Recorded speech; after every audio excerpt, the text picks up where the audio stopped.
And okay, again, the Bible, I guess you got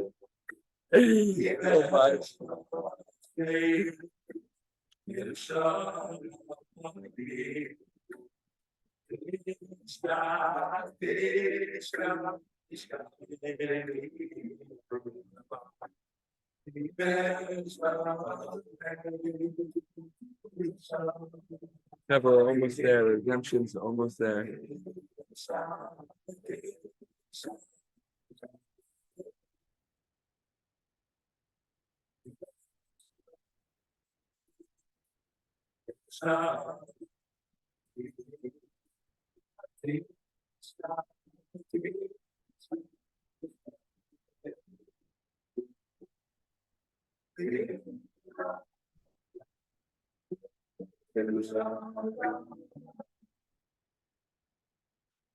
All right, Chava, B'siyata D'Shmaya, let's fire it up. B'Shem Kol Yisrael, covered Hanukkah, 87 days until Hanukkah. We're almost there, Rosh Hashanah, Yom Kippur, we have a lot going on. Yeah, so we're here, and I feel like there's a teaching that is definitely applicable to what we're going through now. Slichot, Rosh Hashanah, Yom Kippur, Sukkot, the whole thing. And there was a line that I heard once from Rav Joey Rosenfeld, and he says that, our lives are trying to catch the bus.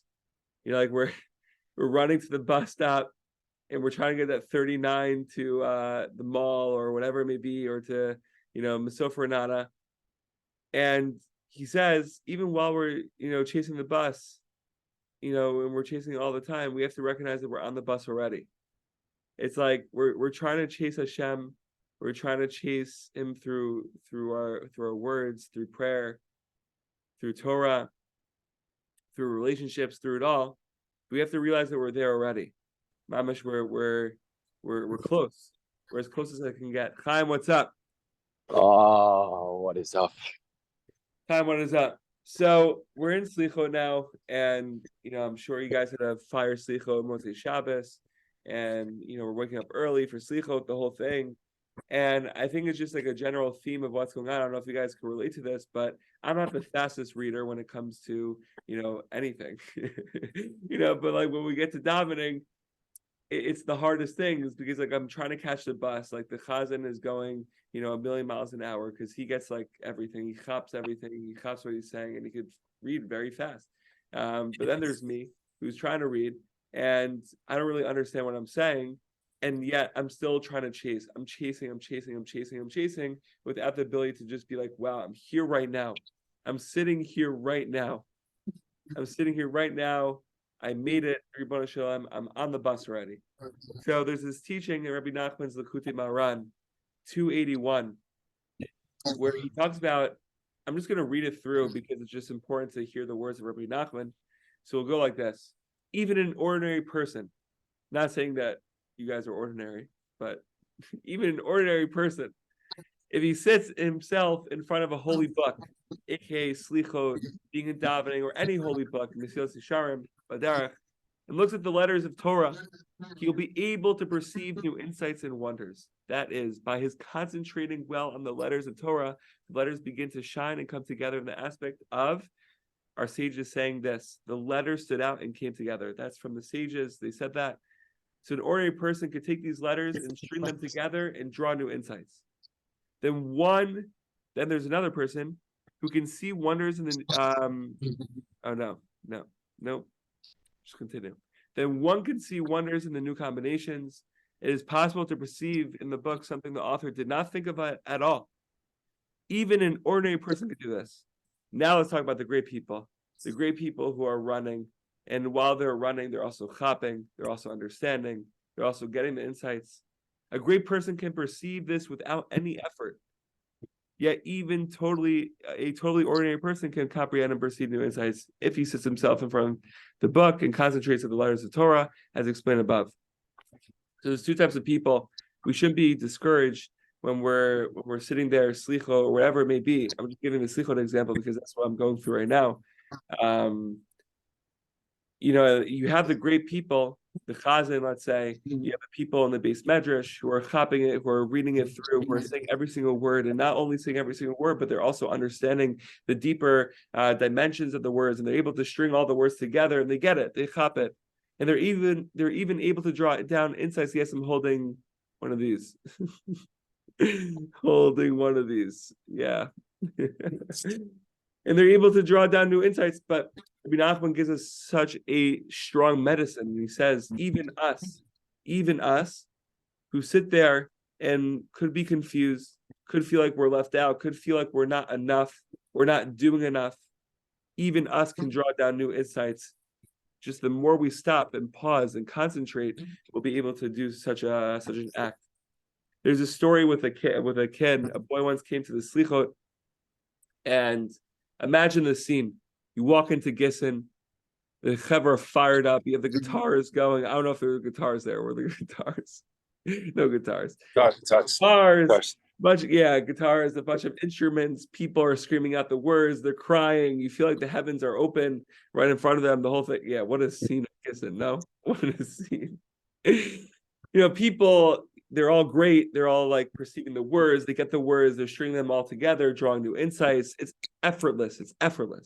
Then you have a kid who walks in and he's like, wow, I, don't have a guitar. Maybe I can't scream as loud as they can. Maybe I can't draw down such insights. So what did this kid do? He just opened up the slichot and just started saying the letters, the words, concentrating on them with purity. And the Rebbe turns to his Hasidim, turns to all the people who mamash know all the secrets of the world and who are on such a high level. And he says, this boy, you guys don't understand what he's doing and the effect he's having in heaven. This little boy who's simply just reading the slichot. And that relates, maybe the chevra who have the guitars and the instruments and who are on fire can relate to the great people like Rabbi Nachman saying who understand it with ease, without effort. Just a nice connection. But then you have the boy, the ordinary person, who's sitting there, but he too can also, just by saying the words and concentrating on the letters.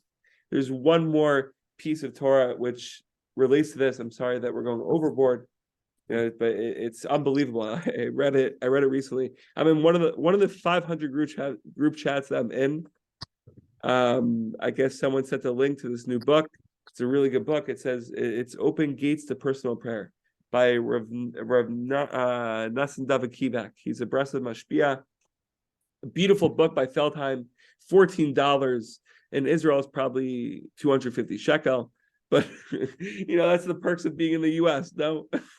It's the perks of being in the U.S. right now. We can get stuff for $14, right? I don't know. So anyways, in one of his chapters, he says like this, the key is persistence, right? We sit there with our slicha, we sit there and whatever we're doing, we're learning, we're this and that, relationships. And the key is persistence, never giving up, never stop showing up. Because we recognize that we're on the bus already, even while we're chasing the bus. So he says like this, by reaching out to Hashem. I'm sorry if there's a lot of reading going on here. By reaching out to Hashem and trying to communicate with him in whatever small way we can, we form the bonds of an invaluable lifelong relationship. The main thing is not to give up when we're unable to express ourselves. We simply can't measure our success by how much we're able to say or feel when talking to Hashem. It's an amazing thing. I'm not saying that we should negate that way of prayer, and we should try to chase, and we should try to say the words a million miles an hour, Speedy Gonzalez, the whole thing.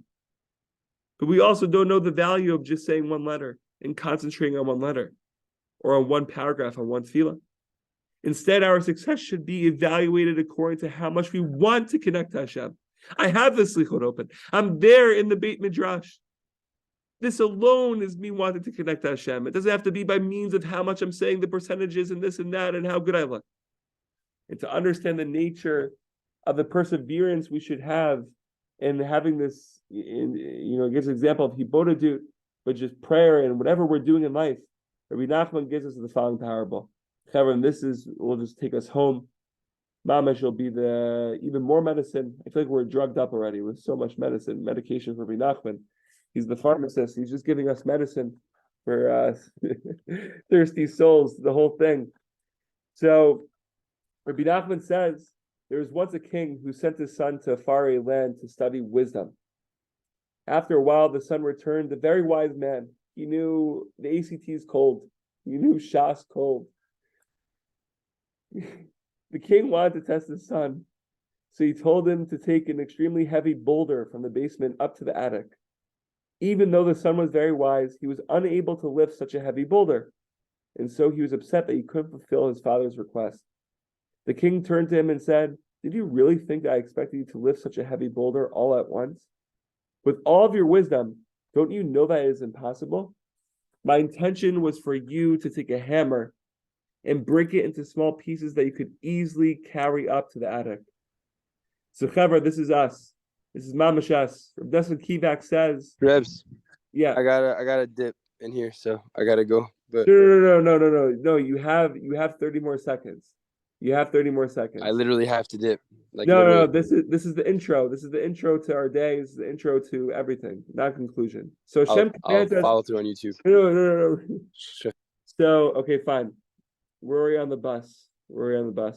So too Hashem commands us to lift our hearts up to heaven. But since a person's heart is like an incredibly heavy stone, the only way for us to lift it is by taking a hammer. Our speech and breaking down the heart of stone until it transforms into a heart of flesh, then we can easily elevate to Hashem. So I think our mindset should shift after reading this parable and this teaching and these teachings from Rabbi Nachman and the kid.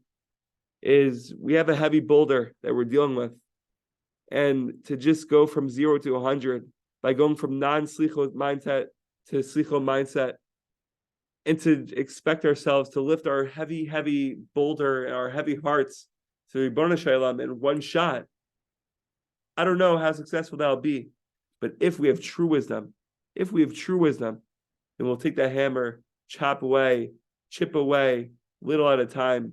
Zrat Hashem should break down all the shells. And Mama, we should have the heart of flesh, like Rabbi Nachman was talking about. And and we'll have the utmost connection. Questions, comments? Fire.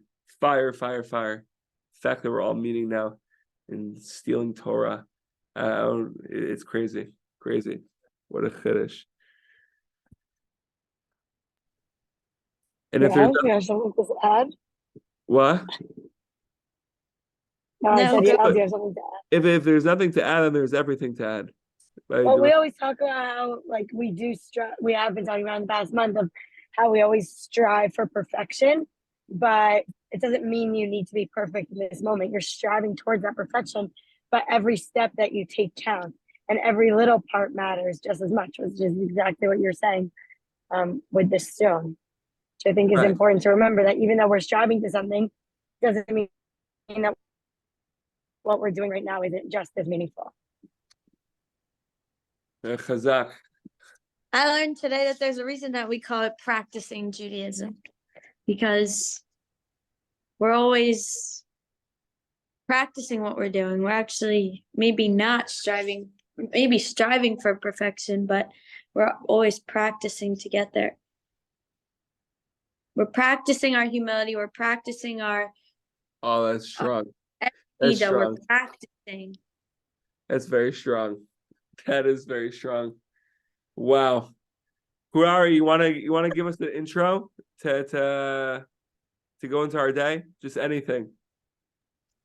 Hello. I would scream louder, but I'm in someone's yard. What? I would scream louder, but I'm at someone's house. I don't want to disturb peace. Chazak. Are you in America or Israel? I'm in Johannesburg. Oh, that's so strong. All right. Camera, all we need is Ella. What? You have the whole world represented here. Oh yeah, Where are you guys? We're in Israel, Jackson, America. You're in Johannesburg. All right, nice. We got the whole globe. Okay, the whole globe. Chavra, B'siyata D'Shmaya, let's go into the day just screaming Elul, practicing Judaism. A little bit is also great, and the part is the whole thing. So Chavra, it's fired up. Rari, great seeing you, Mamish. Yeah. Dude, All right, let's be talk well. before. Be well. Yeah, we'll talk.